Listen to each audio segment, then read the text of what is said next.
Video like जरूर कर लीजिए और ऐसे वीडियो लगातार फ्री में पाने के लिए चैनल को तुरंत सब्सक्राइब कर लीजिए और बेल आइकन को जरूर टैप कर लीजिए ताकि आगे भी सारे वीडियो आपको मिलते रहे। यूट्यूब में फॉलो करते हैं तो प्लीज ये वाला फ्री टेलीग्राम चैनल जरूर ज्वाइन कर लीजिएगा। सारे नोटिफिकेशन सारे अपडेट यहीं पे आते हैं, ध्यान रखिए। मेरा नाम है वैभव और आप लोग देख रहे हैं UPPSC best online coaching YouTube channel को। दोस्तों यहाँ पर हमने एक 5000 क्वेश्चन का जो अपना सीरीज स्टार्ट किया है जिसमें सामान्य अध्ययन के क्वेश्चन रहेंगे, तो उसी क्रम में अभी हम आधुनिक भारत का इतिहास यानी कि मॉडर्न इंडियन हिस्ट्री के टॉप 500 क्वेश्चंस को कवर अप कर रहे हैं। इसके बाद नेक्स्ट जो हमारा 500 क्वेश्चन के बाद सीरीज चलेगा उसके अंदर हम कवर अप करेंगे प्राचीन भारत या फिर मध्यकालीन भारत। इसी क्रम में हम बढ़ते हुए जाएंगे और टोटल हमारा टारगेट है 5000 सामान्य अध्ययन के क्वेश्चंस को कवर अप करने का।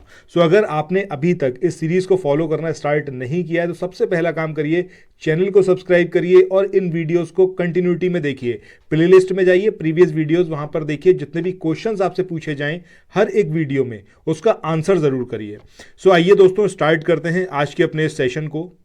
दोस्तों आगे बढ़ें इससे पहले कुछ हमारे सब्सक्राइबर हैं, इनका नाम मैं यहाँ पर ज़रूर लेना चाहूँगा क्योंकि ये लोग बहुत अच्छा काम कर रहे हैं। हर एक वीडियो में जितने भी क्वेश्चंस मैं पूछता हूँ उसके आंसर्स करने की यहाँ पर कोशिश करते हैं। मुझे पूरा यकीन है कि कहीं गूगल सर्च नहीं करते। जैसा मैंने आप लोगों से बोला है कि आप लोगों को गूगल सर्च नहीं करना, जो आपके दिमाग में आए क्वेश्चन सुनने के बाद आप वो चीज़ यहाँ कमेंट सेक्शन में लिखिए, ठीक है। सो इसमें मीना राज हैं, शिवांगी हैं, इसके अलावा सबा नूर हैं, इसके अलावा हम बात करें तो पूनम है,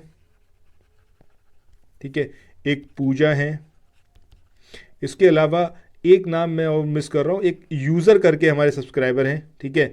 सो ये सारे लोग हैं जो हर वीडियो में पूछे गए क्वेश्चंस का आंसर ज़रूर करते हैं। सो स्पेशली मैं आप लोगों से ज़रूर एक्सपेक्ट करूंगा कि अगर आप लोग ये वाला वीडियो देख रहे हैं तो जितने भी क्वेश्चंस अब मैं पूछूंगा कोशिश करिएगा उन सारे क्वेश्चंस का आंसर करने की, ठीक है। चलो अब स्टार्ट करते हैं आज के अपने तो बात करते हैं पहले क्वेश्चन की। पहला क्वेश्चन है साइमन कमीशन के संबंध में जो ये कथन दिए हुए हैं इस पर आपको विचार करना है। पहला यहाँ पर स्टेटमेंट है, साइमन कमीशन की भारत में शासन योजना की प्रगति का अध्ययन करने के लिए नियुक्त किया गया था।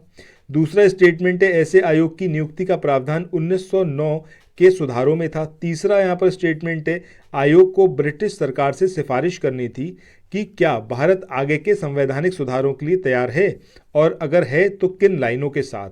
तो देखिए यहाँ पर पहला स्टेटमेंट और तीसरा स्टेटमेंट एकदम सही है, जबकि दूसरा स्टेटमेंट यहाँ पर इनकरेक्ट है क्योंकि ऐसे आयोग की नियुक्ति का प्रावधान जो था ये 1909 के सुधारों में नहीं था, ये था भारत शासन अधिनियम 1919 के प्रावधानों में, ठीक है। तो ये चीज़ यहाँ पर गलत दी हुई है, स्टेटमेंट सेकंड इनकरेक्ट है। तो हमारा आंसर वो होगा जिसमें पहला और तीसरा ये इंक्लूड हों। तो यहाँ पर जैसा आप देख रहे हो कि यहाँ पर सी जो है वो सही रहेगा, ठीक है, पहला और तीसरा। अच्छा देखिए यहाँ पर हमने किसकी बात करी है, साइमन कमीशन की। मुझे कमेंट सेक्शन में आप लोग कुछ चीज़ें यहाँ पर बताइएगा। पहली चीज़ कि इसकी स्थापना कब की गई थी ये कमेंट सेक्शन में बताना है। दूसरी चीज़ आपको जो बतानी है वो ये बतानी है कि इसके अध्यक्ष इनका नाम क्या था। अच्छा ये तो आप सबको पता ही होगा, टोटल 7 सदस्य थे और सारे के सारे ब्रिटिश थे, इसीलिए इसका बहिष्कार भी किया गया था। एक चीज़ यहाँ पर और बताइएगा, उस टाइम पर जब साइमन कमीशन की स्थापना की गई थी तो ब्रिटेन में पीएम कौन थे। ये क्वेश्चंस आप लोगों से हैं, मेरे दिमाग पर जोर डालिए। अगर नहीं पढ़ा है तो कोई बात नहीं, नेक्स्ट जो वीडियो मैं प्रेजेंट करूंगा उसमें मैं आपको इसके आंसर्स बताऊंगा, अदरवाइज आप गूगल सर्च भी कर सकते हैं, ठीक है। इसके बाद दोस्तों अब नेक्स्ट क्वेश्चन पे चलते हैं। अगला क्वेश्चन यहाँ पर ली आयोग से रिलेटेड यहाँ पर आपको स्टेटमेंट दे रखे हैं जिन पे आपको विचार करना है। पहला स्टेटमेंट है कि यह भारत सरकार की श्रेष्ठ भारतीय सार्वजनिक सेवाओं की जातीय संरचना पर विचार करने के लिए गठित किया गया था। दूसरा स्टेटमेंट है, ली आयोग ने 1924 में प्रस्ताव दिया कि भविष्य में प्रवेश करने वाले 60% ब्रिटिश होने चाहिए। सो देखिए यहाँ पर अगर हम बात करते हैं किसकी, ली आयोग की, तो ये तो स्टेटमेंट सही है कि इसकी जो इसका इस्टेब्लिश किया गया था, इसको गठित किया गया था, उसका रीज़न ये था कि भारत सरकार की जो श्रेष्ठ भारतीय सार्वजनिक सेवाएं हैं उनकी जातीय संरचना पर ये विचार करे। ये वाली बात तो सही है। कब इसको गठित किया गया था, अब 1923 में इसको गठित किया गया था। इसके अगर हम बात करें चेयरमैन कौन थे, इनका नाम था लॉर्ड ली और मेंबर्स थे वो इक्वल नंबर में थे, मतलब जितने ब्रिटिश थे उतने ही इंडियंस भी इसके अंदर शामिल थे। अच्छा, इसने जो सिफारिश दी 1924 में, इसने ये प्रस्तावित किया कि भविष्य में 40% जो प्रवेश होगा मतलब वो होगा ब्रिटिश का, ना कि जो यहाँ पर दे रखा है 60%, ये गलत है। 40% डायरेक्ट एंट्री किसकी होगी? ब्रिटिश की, ठीक है। इसके अलावा 40% इंडियंस जो होंगे उनकी डायरेक्ट एंट्री होगी, और जो 20% होंगे वो प्रमोटेड होंगे। समझ रहे हैं आप? 40% ब्रिटिश इसके अंदर शामिल किए जाएंगे भारत सरकार की श्रेष्ठ भारतीय सार्वजनिक सेवाओं में, 40% इंडियंस का डायरेक्ट रिक्रूटमेंट होगा, और 20% ऐसे इंडियंस होंगे जिनको प्रमोशन के थ्रू इसके अंदर भर्ती किया जाएगा श्रेष्ठ भारतीय सार्वजनिक सेवाओं में। तो इस तरीके से यहाँ पर सिर्फ पहला स्टेटमेंट सही है, यानी कि ऑप्शन ए जो होगा वो यहाँ पर सही होगा। इसके बाद आगे हम बात करते हैं। अगला क्वेश्चन यहाँ पर है, मुदिमन आयोग के संबंध में निम्नलिखित कथनों पर आप विचार कीजिए। पहला है, डायरकी से उत्पन्न कठिनाइयों के बारे में पूछताछ करने के लिए इसको गठित किया गया था। दूसरा है, आयोग का विचार था कि द्वंद्व बिल्कुल विफल हो गया है और बिल्कुल भी सफल नहीं हो सका है। तो देखिए, इस क्वेश्चन के आंसर पे हम चलें इससे पहले एक इंपॉर्टेंट इन्फॉर्मेशन है आप लोगों के लिए।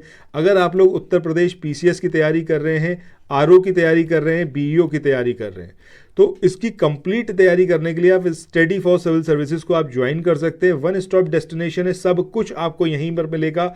Test series, study material, paid quiz, और ये सब कुछ सफिशिएंट होगा आपके एग्जाम को क्लियर करने के लिए। लेटेस्ट ग्रुप स्टार्ट किए जा चुके हैं। इनको ज्वाइन करने के लिए आप सिंपली ये जो नंबर देख रहे हैं अपनी स्क्रीन पर 8564880530, इस नंबर पर कॉल कर सकते हैं। 9696066089, इस नंबर पर आप कॉल कर सकते हैं, या फिर आप यूज़ कर सकते हैं ये नंबर 7523864455।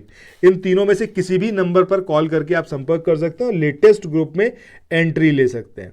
चलिए, अब यहाँ पर हम किसकी बात कर रहे थे? हम बात कर रहे थे ये जो मुदिमन आयोग है इसके संबंध में जो ये स्टेटमेंट दिए हुए थे। तो देखिए, यहाँ पर पहला स्टेटमेंट तो भैया इसका कैसा है आपका, मतलब वैसे तो सही है, बट यहां पर आपको बताना है कि गलत कौन सा है। दूसरा वाला हमारा आंसर होगा। क्यों? क्योंकि ये स्टेटमेंट यहां पर गलत है, ठीक है। सो आंसर यहां पर क्या आएगा? आंसर आएगा आपका ऑप्शन बी, यानी कि केवल सेकंड वाला जो होगा वो यहां पर इनकरेक्ट है। हमें इनकरेक्ट चूज करना था, पहला आंसर नहीं होगा क्योंकि पहला यहां पर करेक्ट था। चलिए, नेक्स्ट क्वेश्चन पे मूव ऑन करते हैं। सो दोस्तों, अगले क्वेश्चन की यहाँ पर बात करें। इसमें साइमन कमीशन के संबंध में निम्नलिखित कथनों पर आपको विचार करना है। पहला है, साइमन आयोग में 6 ब्रिटिश और 1 भारतीय सदस्य शामिल था। जैसा अभी हमने ऊपर देखा है कि सारे के सारे इसके अंदर कैसे थे? ब्रिटिश थे, गोरे थे, इसीलिए भैया इसका बहिष्कार हो रहा था, तो ये तो गलत हो गया। दूसरा है, कांग्रेस ने हर चरण और हर रूप में आयोग का बहिष्कार करने का फैसला किया। अब यहाँ पर आपको बताना है कि यहाँ पर देखिए, मद्रास 1927 में जो कांग्रेस सत्र था, कांग्रेस के लक्ष्य के रूप में पूर्ण स्वतंत्रता घोषित करने में वो सफल रहे थे। अब आपको बताना है यहाँ पर गलत कोड जो है वो कौन सा होगा। सो यहाँ पर अगर हम बात करें तो पहला वाला जो है वो इनकरेक्ट है स्टेटमेंट, अभी आप समझ ही चुके हैं। तो आंसर क्या होगा? केवल एक, ठीक है, केवल एक जो होगा यहाँ पर वो आंसर होगा। इसके बाद मूव ऑन करते हैं नेक्स्ट क्वेश्चन पे। दोस्तों, अगले क्वेश्चन की बात करें। साइमन कमीशन के संबंध में भारतीय प्रतिक्रिया के साथ निम्नलिखित कथनों पर आपको विचार करना है। पहला है, कांग्रेस ने साइमन कमीशन के बहिष्कार का आह्वान किया। दूसरा है, हिंदू महासभा और मुस्लिम लीग के बहुसंख्यक गुट ने जिन्ना के खिलाफ साइमन कमीशन का समर्थन किया। तीसरा है, पंजाब में संघवादियों और दक्षिण में जस्टिस पार्टी ने आयोग के बहिष्कार का फैसला नहीं किया। अब देखिए, यहां पर अगर हम बात करें कि इसका आंसर क्या होगा, तो आंसर होगा सी, ठीक है। गलत कोड जो आपको चूज करना था कि ये जो यहां पर दे रखा है कि हिंदू महासभा और मुस्लिम लीग के बहुसंख्यक गुट ने जिन्ना के खिलाफ साइमन कमीशन का समर्थन किया, ये इनकरेक्ट है। क्योंकि अगर हम बात करें साइमन कमीशन की, तो साइमन कमीशन का बहिष्कार किस किसने किया? कांग्रेस ने तो ऑब्वियस सी बात है आह्वान ही किया था कि इसका हमें विरोध करना है, बहिष्कार करना है। इसके अलावा जो हिंदू महासभा थी, तो हिंदू महासभा के जो उदारवादी लोग थे ये कांग्रेस के समर्थन में थे और इन्होंने भी विरोध किया साइमन कमीशन का। इसके अलावा मुस्लिम लीग के बहुसंख्यक गुट की बात करें तो बहुसंख्यक गुट ने भी विरोध किया था साइमन कमीशन का, ना कि समर्थन किया था। अच्छा, यहाँ पर एक इंपॉर्टेंट चीज़ और है। अगर हम बात करते हैं किसकी? मुस्लिम लीग की, तो मुस्लिम लीग 2 धड़ों में बटा हुआ था और 2 सत्र यहाँ पर हुए थे, 2 सेशंस हुए थे मुस्लिम लीग के। एक हुआ था जिन्ना के अधीन और दूसरा था आपका मोहम्मद शफी के अधीन। अब जो जिन्ना के अधीन ये मुस्लिम लीग का सेशन हुआ था, सत्र हुआ था, ये हुआ था आपका कलकत्ता में। ये सारी चीज़ें ज़रूर याद रखिएगा, वेरी इंपॉर्टेंट। और इसमें जो था, इसमें निर्णय किया गया कि भैया साइमन कमीशन का पूरी तरीके से विरोध किया जाएगा। और जो ये शफी वाला हुआ था, ये हुआ था आपका लाहौर में, और इसमें ये चीज़ डिसाइड करी गई कि नहीं, साइमन कमीशन का विरोध नहीं करेंगे, उसका समर्थन करेंगे। जबकि पंजाब में संघवादियों और दक्षिण में जस्टिस पार्टी ने आयोग के बहिष्कार का फैसला नहीं किया था। ठीक है, तो ये लोग भी मतलब एक तरीके से साथ में ही थे, बहिष्कार तो इन्होंने किया नहीं था। तो इस तरीके से यहाँ पर जो हमारा गलत कोड होगा वो कौन सा होगा आपका, केवल सेकंड वाला, ये यहाँ पर इनकरेक्ट है। ठीक है, तो इसी के साथ आज के इस वाले सेशन को यहाँ पर एंड करते हैं। आई होप आपको इंटरेस्टिंग लगा होगा, इन्फॉर्मेटिव लगा होगा। अगर ऐसा है तो लाइक का बटन तो बनता है भाई, और चैनल को आप तुरंत प्लीज़, आप लोगों से रिक्वेस्ट है मेरी कि यार अपने व्हाट्सएप पे, फेसबुक पे तुरंत प्रमोट करिए, ताकि और लोग भी साथ जुड़ पाएँ, धीरे धीरे ये फैमिली ग्रो हो पाए। ठीक है, यूट्यूब पर बहुत ऊपर जाना है, जितनी मेरी ताकत होगी पूरी कोशिश करूँगा कि आप लोगों का 14 मई का जो पेपर है उसमें आप लोग 100% सफलता अर्जित करें। ये मेरा यहाँ पर प्रयास रहेगा।